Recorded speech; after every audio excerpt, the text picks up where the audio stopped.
Hey Ted, how you doing, buddy? So this was the loam that my granddaughters helped me make. You won't be able to see that video because, well, I had to take it off from YouTube because anything with children and heavy equipment is apparently verboten now. So yeah, my granddaughters helped me make that. So what had happened here is a few years ago we had to do a new water supply, and in the trench things settle after a few years, and I don't want the water going directly to the house. So it's got a natural contour that heads down that way. I took out a bunch of stuff over here in another video. So I'm just basically filling this back in here. I rolled the loam back, and then I'm going to roll it back over, which is exactly the same thing that I did up here. It's hard to tell because you really can't see it. But anyways, this used to go down quite a bit. So you can see that there's probably about a 3-inch grade drop there still. What there was before was probably closer to a 9 to 10 inch drop right there at that lowest point. So Rome wasn't built in a day. So what I've been doing is I've been bringing this out little by little, filling the area in, keep bringing it up until it gets to where it was going. I mean, if this was a job that I was doing for somebody else, I would just tear the whole area out, grade the whole shooting match, probably get a rototiller in here or something. But I'm doing it for me. I don't have any real time constraints, and I need to have the grass back in there so that we can have a yard. Mary's not pleased enough with that, but she is happy to have that stump gone. So there's that. Hey man, that's not super helpful. What are you doing? What are you doing? I had that all raked out. Now you got muddy. Oh, Mom's gonna love that. Don't bring that dirt in the house. All right, so I'm not even sure if you can even tell or not, but I just laid this section back in, and this section here is just a little bit higher than the one that I did in the back. There's a little bit of a contour down here, so when the water comes whoosh, off the road, whatever doesn't get into the ditch works its way down that way and then follows the natural contour back to the river instead of heading back to the house.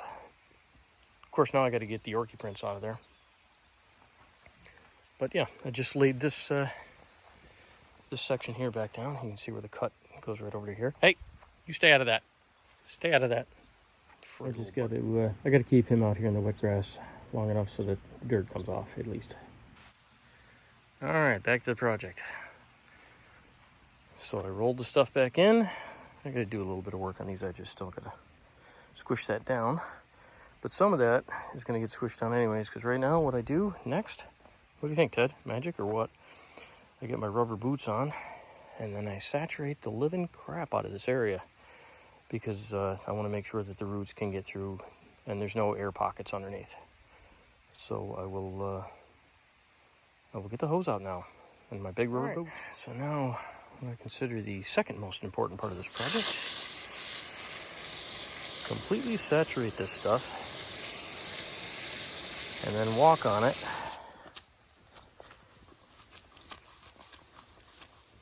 And then I'm going to keep saturating and then walking and saturating and walking, because I want to make sure that there are absolutely no air pockets underneath. Air pockets underneath are death to grass.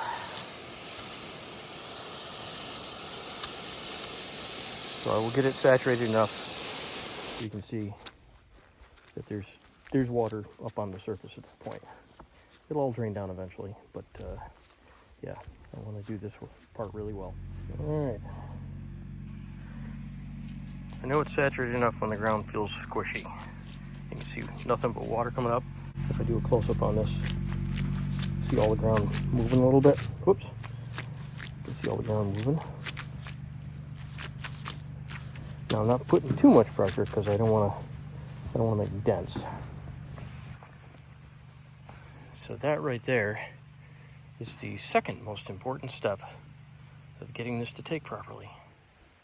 Now the most important step, right, Ted? Yeah. You'd think it would be protecting my little plot of grass against the dog. You'd be wrong. I actually have to protect it against my wife, because if I just put stakes up, she will walk right through them.